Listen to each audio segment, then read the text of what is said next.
A veces pienso que lo peor de mi trabajo es saber demasiado. No sé cómo llegué hasta aquí, cómo terminé escribiendo sobre vidas que se apagaron de maneras tan brutales.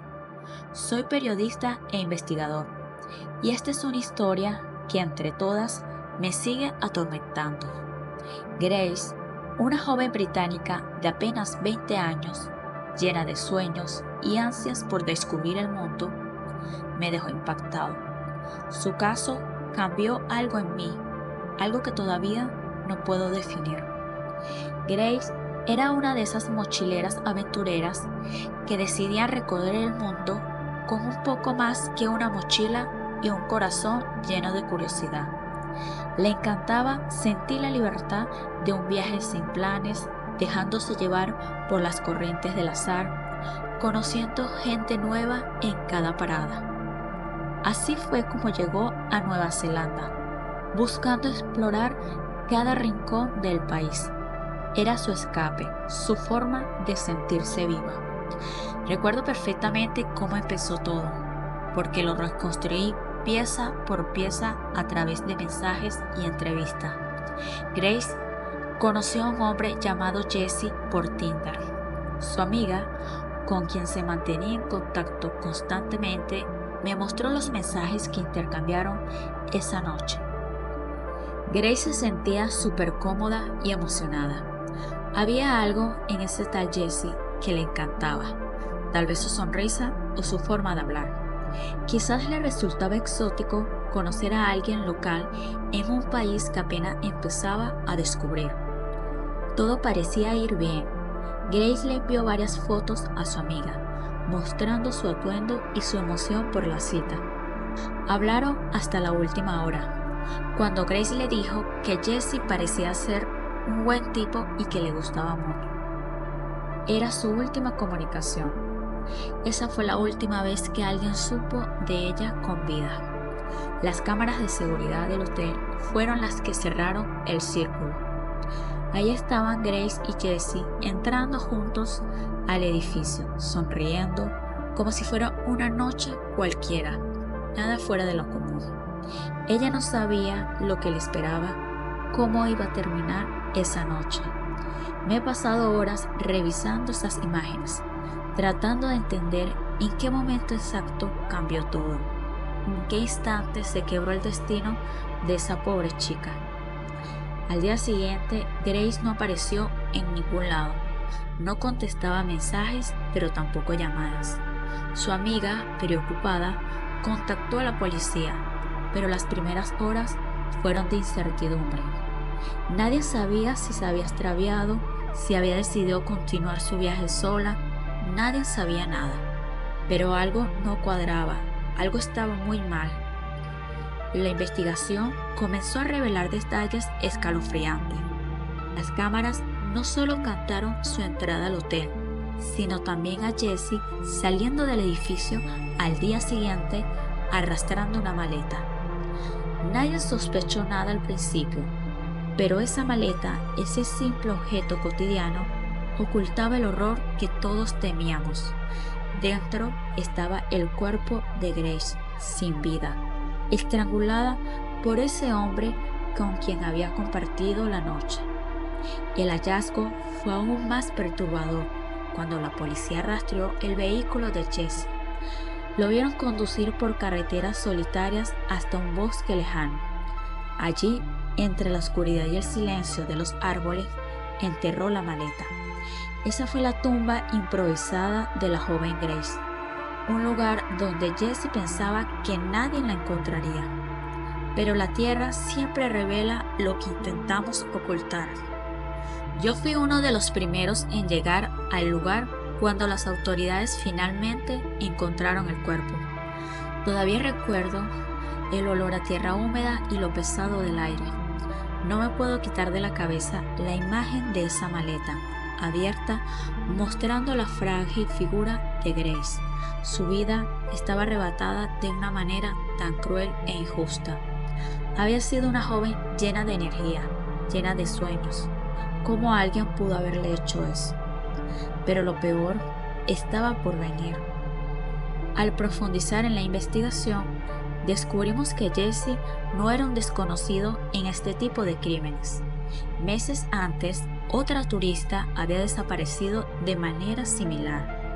Los detalles eran inquietantemente parecidos: una joven viajera, una cita aparentemente inocente y luego, lo peor, esa mujer también había sido estrangulada y su cuerpo, como el de Grace, fue hallado enterrado en un lugar remoto.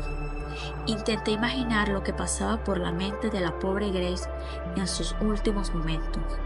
Quizás pensaba en su familia, en su amiga, en la confianza que había depositado en ese hombre que parecía tan encantador. Nunca se le cruzó por la cabeza que esa cita sería su sentencia de muerte. Y eso es lo que más me atormenta, que la confianza puede convertirse en una trampa mortal cuando menos lo esperas. El juicio de Jesse fue un espectáculo. Las pruebas eran irrefutables, pero eso no quitaba el peso de la tragedia. Verlo allí, sentado, con su rostro inexpresivo, me llenaba de una ira que apenas podía contener. ¿Cómo alguien podía quitarle la vida a dos mujeres tan jóvenes con tanta facilidad? ¿Cómo dormía por las noches? La verdad, nunca entendí eso, ni pienso que lo entenderé. Grace se había convertido en algo más que una historia para mí. Su rostro me acompañaba en cada momento. Su voz imaginaria sonaba en mi cabeza, pidiendo justicia, pidiendo que alguien la recordara no solo por cómo murió, sino por cómo vivió. Pero en este mundo las tragedias muchas veces superan las historias de vida, y eso es lo que queda: el horror, el dolor, la pérdida. A veces sueño con ella, con Grace, sonriéndome, diciéndome que todo está bien, que ha encontrado paz, pero sé que eso no es verdad. Nunca habrá paz para alguien que se fue de esa manera. Y yo, como periodista, como alguien que intenta dar voz a las víctimas, sigo adelante. Pero el peso de estas historias nunca desaparece. La historia de Grace seguirá conmigo hasta el final de mis días. Soy maestra y acepté un cargo temporal en una prestigiosa escuela de niños ricos. Lo que nunca imaginé era cómo iba a terminar todo esto. El colegio tenía una reputación impecable y solo los mejores candidatos pasaban la rigurosa semana de prueba para obtener el cargo definitivo. Yo sabía que no sería fácil, pero estaba decidida a demostrar que merecía estar allí. Había trabajado duro para llegar a ese punto y no iba a dejar que nadie me detuviera. El director, Javier, era alguien con quien había compartido en el pasado. Habíamos estudiado juntos en la universidad y aunque nunca habíamos sido amigos cercanos, había momentos en los que él parecía interesarse por mí. Recuerdo que siempre intentaba invitarme a salir, pero en ese entonces yo lo veía como una distracción. Ahora, años después, me encontraba en una situación distinta y Javier no había cambiado. Desde el primer día en la escuela noté cómo me miraba, con esa sonrisa que siempre me incomodaba. Pero no dije nada. Sabía que, para asegurar mi puesto, necesitaba mantener una buena relación con todos, incluido el director. Durante los días de pruebas me esforcé al máximo. Las clases eran intensas, los niños desafiantes, pero me sentía en mi elemento. Sin embargo, había una presión constante, una sensación de que todo lo que hacía estaba siendo observado, no solo por los dueños del colegio, sino también por Javier. Una tarde, al finalizar las clases, Javier me pidió que nos quedáramos a solas en su oficina. Quiero hablar contigo sobre tu desempeño, me dijo en ese tono que nunca me inspiraba confianza. Accedí aunque mi estómago se retorcía de los nervios. Durante la charla empezó a elogiar mi trabajo de una manera que se sentía personal, más allá de lo profesional. Eres increíble, siempre lo has sido. Eso me dijo mientras se acercaba un poco más, y entonces lo soltó. Te invito a salir esta noche. Vamos a celebrar que, si todo sale bien, serás parte del equipo permanentemente. Mi corazón se aceleró. Yo la verdad no quería salir con él, pero en ese momento creía que si aceptaba su invitación, podría ser clave para asegurar mi puesto. No podía arriesgarme a que un no cambiara las cosas, especialmente si él tenía influencia en la decisión final. Así que, en contra de mi voluntad, acepté la cita. Esa noche nos encontramos en un bar cercano al colegio. Mientras él pedía su tercer trago, yo intentaba mantener una conversación superficial, hablando de cosas triviales para evitar cualquier insinuación incómoda. Pero no sabía cómo evitar la incomodidad que sentía. Su comportamiento se tornaba cada vez más insistente, más invasivo. Fue entonces cuando recibí un mensaje de una amiga que trabajaba en la administración del colegio. Lo que me dijo me dejó muy inquieta y hasta me puso más nerviosa. Ya estás aprobada, ni siquiera tenías que hacer esto. Los dueños te seleccionaron desde el principio. Javier no tiene nada que ver con la decisión. De repente todo hizo sentido. Todo el estrés, la presión, las miradas, había sido una trampa. Javier me había mentido. Mi futuro en la escuela nunca había dependido de él. Me llené de mucha rabia e ira, de una rabia que la verdad no pude contener. Mira a Javier, su sonrisa se había vuelto más embriagada y confiada con el alcohol. No aguanté más. Le dije, ¿por qué me mentiste? ¿De qué hablas?, respondió fingiendo confusión. Sabías que no dependía de ti, pero me hiciste creer que sí. Todo esto, toda esta cita, solo es para aprovecharte. Él intentó negar, pero la verdad ya había salido. No me quedé para escuchar más. Me levanté, tomé mi bolso y salí del bar sin mirar atrás. La noche era fría y oscura, pero yo prefería caminar sola a seguir en ese lugar con él. Empecé a caminar lo más rápido que pude. Noté que las calles estaban muy vacías y oscuras. Mis pasos se escuchaban en el pavimento.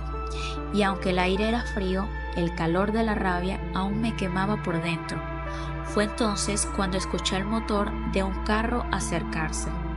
Giré la cabeza y ahí estaba Javier, conduciendo su auto, evidentemente borracho. «Espera», gritó deteniendo el coche a mi lado. «Te llevo a casa, no seas necia, súbete». No le respondí y seguí caminando. No iba a dejar que me intimidara. Su voz se tornó aún más agresiva. «Eres una maldita desagradecida. No sabes cómo funcionan las cosas. Súbete ya». Aceleró el carro un poco más, poniéndose delante de mí. Las palabras salían de su boca como veneno, insultos que ya no me importaban. Me negué una vez más, decidida a seguir mi camino. Javier estaba furioso, más de lo que jamás lo había visto. Apretó el acelerador y en un arranque de ira salió disparado a toda velocidad por la carretera. Lo vi alejarse, su carro se iba de lado por el camino. Fue cuestión de segundo. Desde la otra dirección apareció un camión, un monstruo enorme de metal que no pudo detenerse a tiempo. El impacto fue brutal y hasta ciertamente desgarrador. El sonido del choque se escuchó claramente en toda la calle. El carro de Javier fue aplastado como si fuera una lata de refresco y su cuerpo desapareció entre los escombros. Me quedé paralizada en estado de shock. No sabía qué hacer. El horror de lo que acababa de presenciar me dejó sin aire. El hombre que minutos antes me insultaba y trataba de controlarme, ahora estaba muerto en medio de la carretera, su vida apagada en un instante. No pude evitar en pensar lo que habría pasado si hubiera aceptado su oferta, si me hubiera subido a ese auto con él. Yo también podría haber estado allí, en esa carretera oscura, víctima de su imprudencia. Un escalofrío recorrió todo mi cuerpo. Seguí caminando con el corazón en la garganta y las piernas temblando, sabiendo que de alguna manera había escapado de algo mucho peor que la muerte. Javier había jugado con mi vida, pero al final fue el destino quien jugó con la suya. Vi entrar a ese hombre por la puerta de urgencias. Tenía su uniforme de policía manchado de sangre. En ese momento supe que había sido una noche agitada en las calles. Había una balacera cerca de mi barrio, lo típico en esa zona a la que ya nos habíamos acostumbrado. Pero esa noche fue algo distinta. Lo vi desde mi puesto en enfermería cuando lo subieron a una camilla, con una bala alojada en el hombro. Él estaba consciente, pero pálido, aguantando el dolor con una rigidez propia de su oficio. Me acerqué para revisar la herida y preparar la limpieza. «Tienes suerte», le dije mientras desinfectaba la zona. «Podría haber sido peor». Él sonrió, una sonrisa cansada pero llena de agradecimiento. «Gracias, eres muy amable. No creí que una enfermera tan guapa me atendería esta noche». Me sonrojé un poco, pero lo ignoré. Era normal que algunos pacientes soltaran ese tipo de comentarios, sobre todo en medio del caos del hospital. Al final de la noche, cuando su herida ya estaba vendada y él estaba listo para ser dado de alta, se acercó a la estación de enfermeras donde estaba yo organizando unos papeles. «¿Tú siempre trabajas aquí?», preguntó con un tono que me hizo alzar la vista.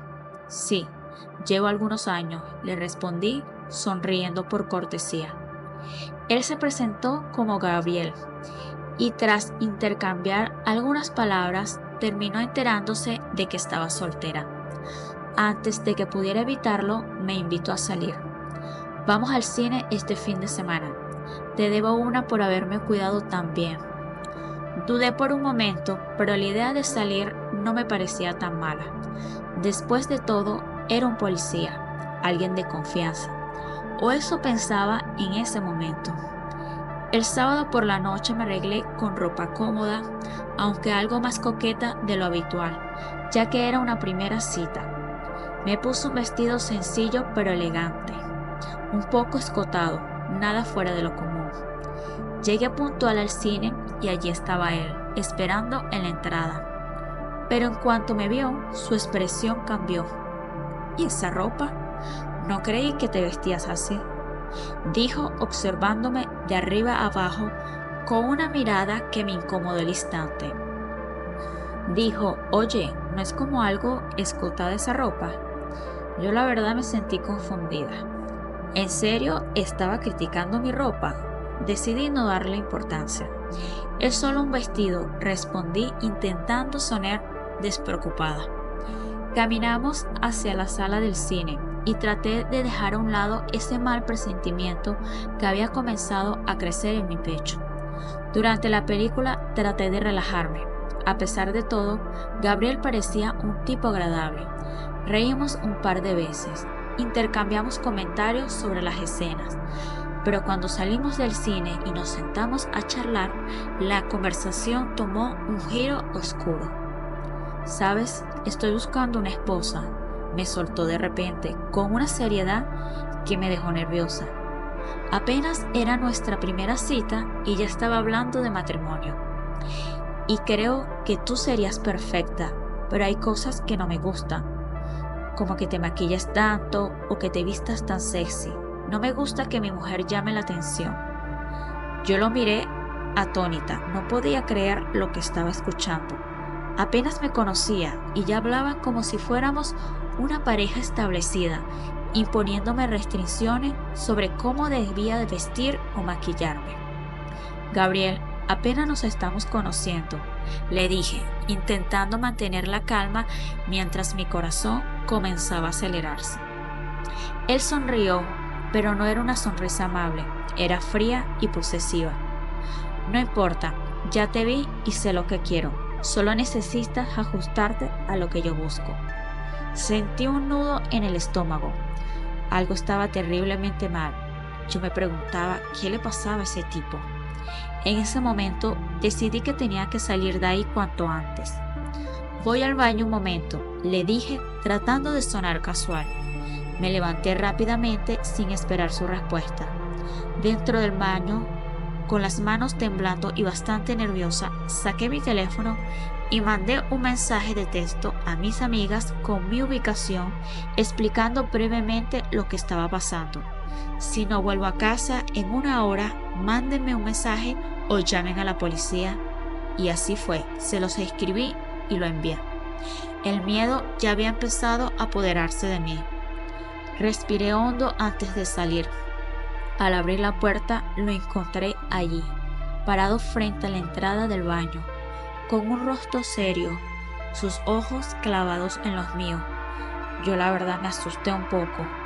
¿Todo bien?, preguntó, pero su tono no era de preocupación, sino más bien de control. Sí, estoy un poco cansada. Creo que me iré a casa. Le dije eso intentando mantener la calma mientras me dirigía a la salida. Poco antes de que pudiera dar un paso más, me tomó del brazo con una fuerza que me hizo detener en seco. Me jaló hacia él como si fuera algo suyo. Mejor te llevo yo. No es seguro que andes solas a esta hora. Intenté soltarme, pero su agarre se volvió más fuerte. Mi corazón latía descontrolado. Le dije, no gracias, yo prefiero caminar. Pero no me soltaba de mi brazo. Su mirada era la de alguien que no iba a aceptar un no por respuesta.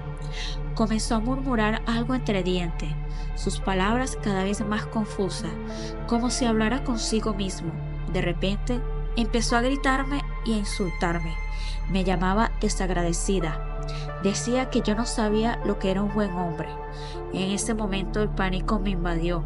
En un impulso logré quitármelo de encima y salí corriendo, gritando por ayuda. Las pocas personas que estaban afuera del cine voltearon a verme, y Gabriel, sin más remedio, se quedó ahí parado, mirándome con mucha rabia. Corrí hasta mi casa, sintiendo su presencia en cada paso, aunque no me persiguió. Una vez dentro, cerré la puerta con llave y dejé caerme en el suelo, temblando con el cuerpo lleno de mucho sudor. No pude dormir esa noche pensando en lo que podría haber pasado si hubiera dejado que me llevara en su auto. Ese hombre definitivamente estaba loco. ¿Qué le pasaba? ¿Será que tenía algún trastorno?, me llegué a preguntar. Había actuado como si fuera mi esposo desde el primer momento, como si tuviera algún derecho sobre mí por el simple hecho de haberme invitado a salir. Solamente fue una cita. Desde ese entonces prometí no volver a ponerme en una situación así y tener mucho cuidado. Tenía varios meses de divorciada. Sentía que le faltaba algún tipo de diversión y chispa a mi vida. Entonces decidí darle una oportunidad a la aplicación Tinder. Era un impulso alimentado por el aburrimiento y la rutina. Trabajaba como cajera en un supermercado y mi vida consistía en cuidar a mi hijo, ir al trabajo y repetir lo mismo al día siguiente. No es que me faltaran amigos, pero esa sensación de vacío y de no tener con quien compartir ciertas cosas me impulsó a descargar la aplicación. Me tomó un tiempo adaptarme a la dinámica. A veces las conversaciones eran forzadas o terminaban siendo desastres, pero una tarde conocí a alguien que parecía interesante. Se llamaba Raúl. Su perfil me atrajo de inmediato. Leía los mismos libros que yo, escuchaba el mismo tipo de música y tenía una forma de escribir que me hacía reír. Después de varios días de charlar por mensaje, decidimos vernos en persona. No soy de esas personas que se lanzan rápido a una cita, pero con Raúl me sentí tan cómoda, como si fuera alguien que ya conocía. Quedamos en vernos en un parque cerca de mi casa. Era un lugar tranquilo, con bancos bajo los árboles y el sonido distante de los autos, perfecto para una primera cita. Cuando lo vi, parecía incluso mejor de lo que esperaba.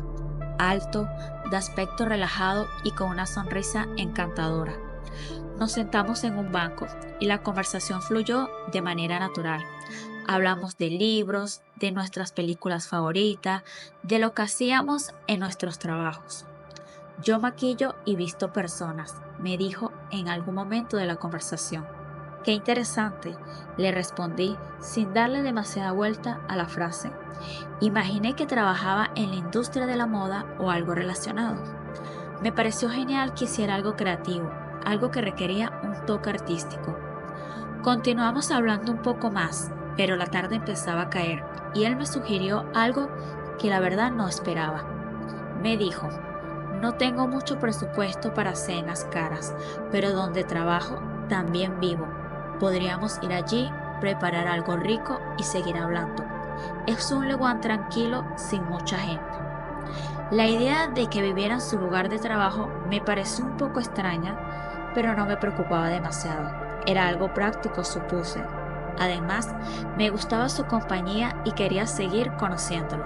Entonces acepté. Caminamos un rato hasta su auto y en el camino bromeamos sobre cosas sin importancia, sintiéndome cada vez más cómoda con él. Me llevaba a lo que describió como su estudio y lo decía con tanto entusiasmo que no vi razón para preocuparme, la verdad. Era solo una cena, nada más. Cuando llegamos al edificio noté algo extraño. El lugar era sombrío, con una fachada gris y sin ventanas visibles. Al entrar, el aire olía a algo que no podía identificar de manera inmediata. Mientras caminamos por el pasillo, vi una puerta que decía Funeraria López. Mi corazón se detuvo por un momento y una sensación de incomodidad comenzó a apoderarse de mi mente. Decidí preguntarle, aunque ya sospechaba lo que estaba pasando. ¿Trabajas en una funeraria?, le dije, tratando de mantener la calma. Raúl me miró sin percibir mi inquietud y con una sonrisa relajada respondió: sí, claro, te lo mencioné, maquillo y visto personas. Bueno, a personas muertas. Sentí un frío recorrerme por la espalda. El peso de sus palabras me golpeó tan fuerte. Maquillaba y vestía cadáveres. Y aquí estaba, llevándome a cenar donde al parecer trabajaba y vivía rodeado de cuerpos sin vida. ¿Por qué no me dijiste antes?, le reclamé. Mi voz estaba temblando porque estaba en pánico y también estaba confundida. Te lo dije, respondió Raúl confundido ante mi reacción. Solo que no mencioné que eran muertos. Te dije que vestía y maquillaba personas. No lo vi como gran detalle. Además, ellos ya están en la parte de atrás, en una especie de cámara fría. No tienes que preocuparte, podemos estar en la zona del estudio. Es como un apartamento, te va a encantar. El estómago me empezó a doler. La idea de estar en una funeraria a pocos metros de cadáveres me resultaba insoportable. El aire se volvió intenso y la verdad apenas podía respirar. Empecé a tener taquicardia. Y entonces dije, no puedo hacer esto, y me levanté. El mareo me golpeó con fuerza y antes de darme cuenta, comencé a vomitar allí mismo, sin poder contener la náusea. Raúl se apresuró a alcanzarme preocupado. Oye, calma, todo está bien. No es para tanto, solo relájate. Puedo prepararte algo de comer y luego te sentirás mejor. No, Raúl, esto está mal. No me puedo quedar aquí. Por favor, déjame irme. Logré decirle eso entre la impresión y el miedo. La sensación de peligro se había intensificado tanto que lo único que yo quería era salir corriendo. Raúl intentó detenerme poniéndose delante de la puerta. No seas así, vamos, dame una oportunidad. Podemos pasar una buena noche, no tienes que ponerte así. Fue entonces cuando mi instinto de supervivencia se apoderó de mí. Sin pensarlo dos veces, me empujé hacia la salida, apartándolo de un manotazo. No importaba qué tan amable hubiera sido al principio. La idea de estar en ese lugar me hacía sentir como si estuviera atrapada en una pesadilla. Salí corriendo y por suerte un taxi pasó justo en ese momento. Agité mi mano con desesperación y el conductor paró. Sin mirar atrás, me metí en el auto y le pedí que arrancara lo más rápido posible. El camino de vuelta a casa fue un borrón. Mi mente seguía repitiendo las escenas de la funeraria, el olor, la frialdad en la mirada de Raúl cuando me dio esa explicación. Agradecí en silencio haber logrado escapar. No volví a ver a Raúl después de esa noche y también decidí borrar la aplicación Tinder. Aprendí la lección de la peor manera posible. No todos son lo que parecen. Y seamos honestos, ¿a quién le gustaría una cita en una funeraria, sabiendo que estaba rodeada de cadáveres? Solamente Raúl. Gracias a Dios, más nunca tuve contacto con él y seguí mi vida superando ese trauma.